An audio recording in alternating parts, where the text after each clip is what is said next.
Hello, my name is Jack Berner, and I'm an MA student of archaeology. I've always been interested in how an archaeologist who runs their own project in a specific region brings on and recruits various scientific experts to learn more about their study material. So I had the fortune of interviewing Denis Sharapov, who studies Bronze Age communities in Russia's southern Ural steppe. He's currently at the University of Tyumen in Russia, and he earned his PhD from the University of Pittsburgh.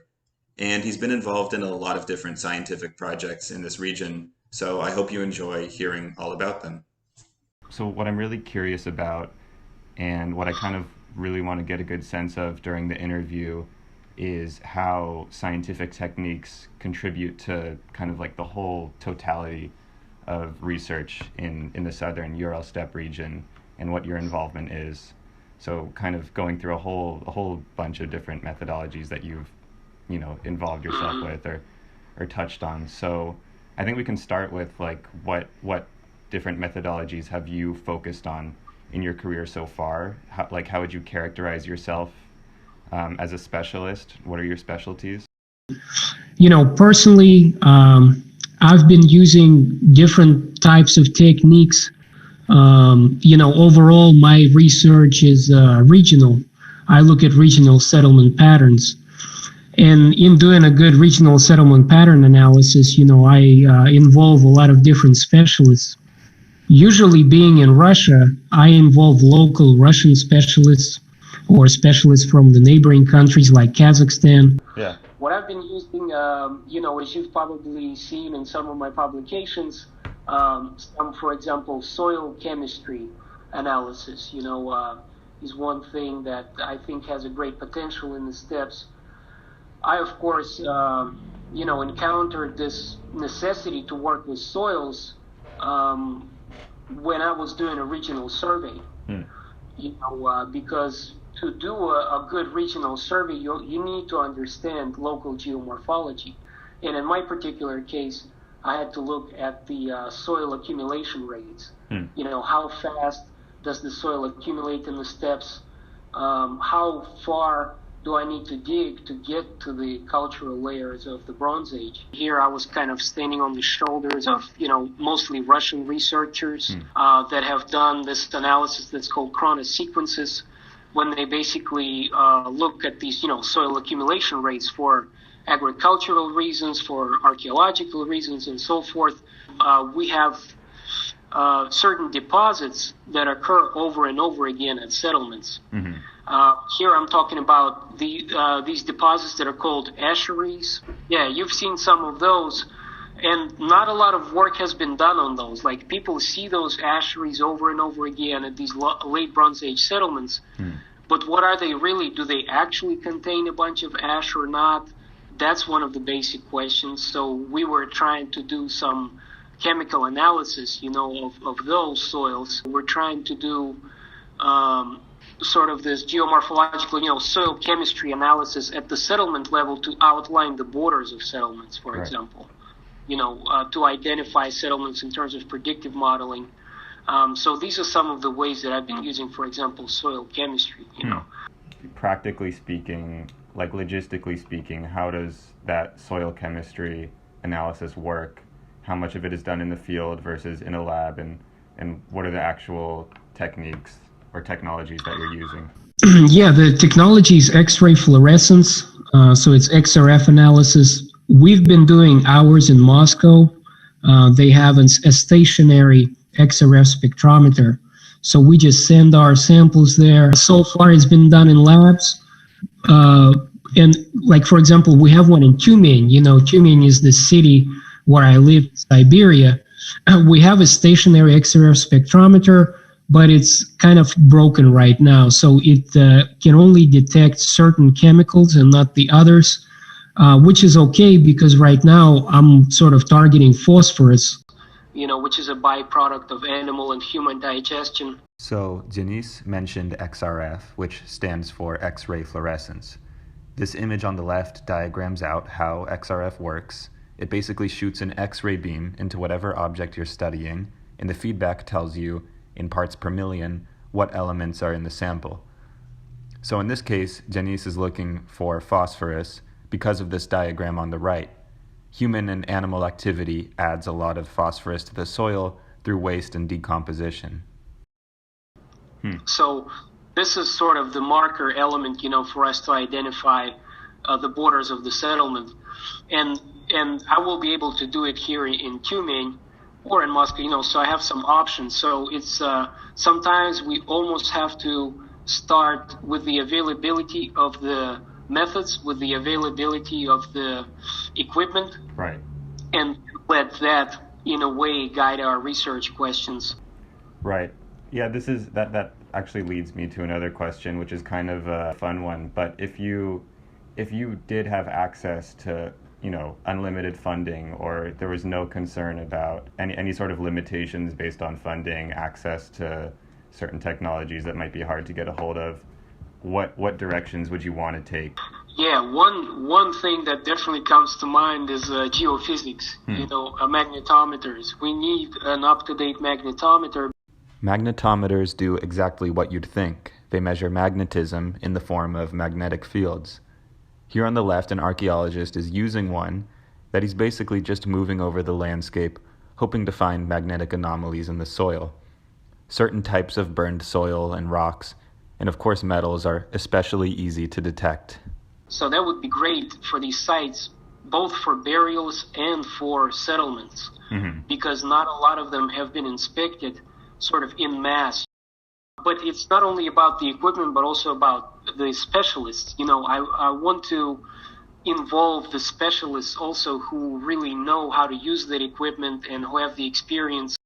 Right. So I would love, for some big names in whatever kind of specialty to get involved on my project. I mean, this is a Bronze Age society, Bronze Age communities you're dealing with.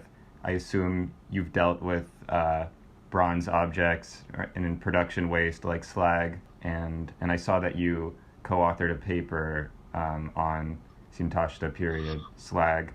So I'm wondering what sort of lab work that involved. I assume you involved a specialist. So the specialist that I've involved, his name is Dr. Ankushov.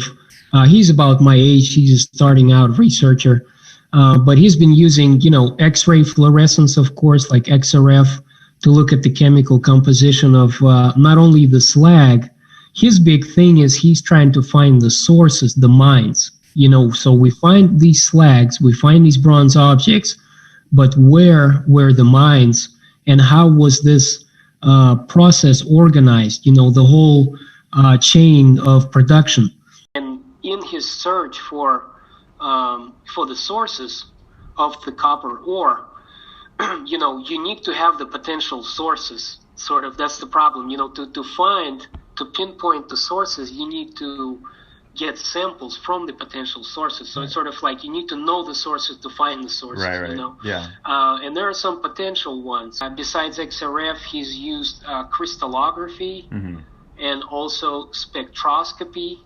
They look not only at the chemical composition, but through microscopes, they look at the actual structure of different crystals, of different, chemical compounds.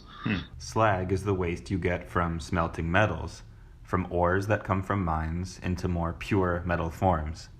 You can look at slags and metal artifacts under very powerful optical microscopes or electron microscopes to learn about their microscopic structure, which can reveal details about the technological choices involved in their production. So hammered metals look different than cast metals under a microscope, and different heating temperatures look different as well. The next task for him was to see, with the heat treatment, what are the chemical compounds that do not change? So as we heat this ore to great temperatures, much of its composition just changes. But there are certain compounds, chromospinelity is what they're called in Russian. Chromospinelids maybe is what you call them in English. I'm not sure. That those compounds, they do not actually change with temperature. So he's been able to, with more or less certainty, to identify those potential mines. What is identifying the various sources of copper, whether it's small pit mines or just minerals on the surface? tell you about the organization of these communities? For those applications, I need to sort of finish my survey, to look at these local communities and look whether there was a sort of level of craft specialization at the level of local communities or not. And it's not that difficult to do, if we find a bunch of slag in one small village and we find no slag in another small village. Right. And so to turn it into this anthropological kind of analysis that we're used to in the West, it will take a good quality settlement pattern study. I also saw a paper of yours talking about the consumption of fish in Sintashta communities. So I was wondering what prompted you to study that, and how did you carry out that research, and briefly, what were your results? If you look at the recent articles in the Eurasian steppes, it's like a stable isotope kind of trend, that's definitely going on right now. For example, I'll speak for Russia in particular. Local archaeologists, they act as sort of donors. What they do is they donate the materials to the Western archaeologists. And then Western archaeologists analyze those materials with these high-cost laboratory sort of archaeometry methods, like staple isotopes and et cetera, et cetera. So the results are that they find anomalously high levels of nitrogen in the bones of Bronze Age populations. And so the question is why? And the only candidate that these people could come up with so far is that they consumed quite a bit of fish, which is kind of surprising because we're talking about the Eurasian steppes. It's an arid region. These sites, none of them are located along big rivers. And so my 10 cents was that let's look at the reality. Maybe some other source of food is causing this high nitrogen value that we see. Because what I have done is that in collaboration with a local ichthyologist, which is like a fish specialist, we've calculated how much fish could this area produce possibly. We looked at these rivers, and these are the least fish abundant areas in this area. It's like, these people, if they were if fish was a primary component of their diet, they picked the wrong spot. And so what I'm suggesting is maybe some other source of diet caused these high nitrogen levels, and I'm suggesting maybe it's some plant component that they grew in the sort of floodplains of these small rivers, possibly, because some plants, naturally occurring plants that grow right next to these rivers, they have high nitrogen. So are there any future lines of research for this? In the future, of course, the whole botanical aspect, the plant component of the diet is a big mystery in the steppes, because these people lived sort of sedentary or at least semi-sedentary. We see permanent settlements, we see pretty large populations by the steppe standards. But we don't see any plant component of their diet yet.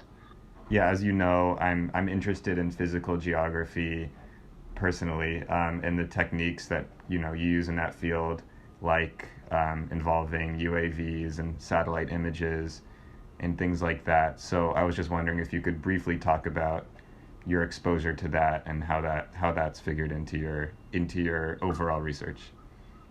Yeah, great question. That's something that I'm working on right now. And, here in Russia, quite often we need to start with the basics, which is not bad, because through the basics you get this foundation that you then can build on. For example, we don't have a good topography of my survey area.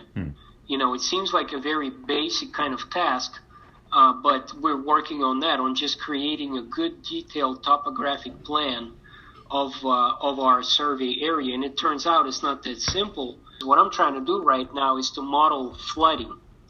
Again, that's something surprising for the steppes. These are arid regions, small rivers, but we are talking about flooding, seasonal flooding. And the way these sites are located is very smart. these people, they were very intelligent. They knew their environment very, very well. And they built their sites exactly on these sort of small terraces that are elevated above the floodplain just a little bit, just enough not to get flooded. But some sites were not. And that's kind of, the sites that were not were the seasonal sites, right? That maybe were these settlements that were founded in these areas that got flooded seasonally and therefore had great pastures.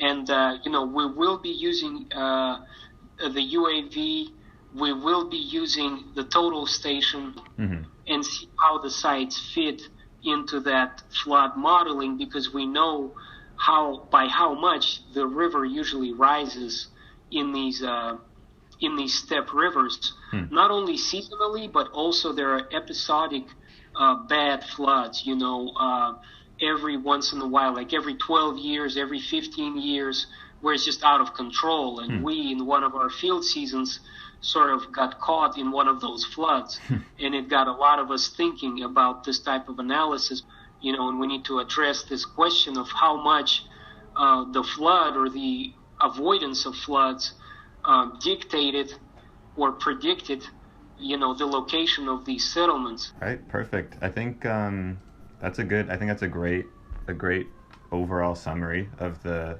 sort of scientific research that you're conducting in your region. So I'd like to thank you. That was a great interview.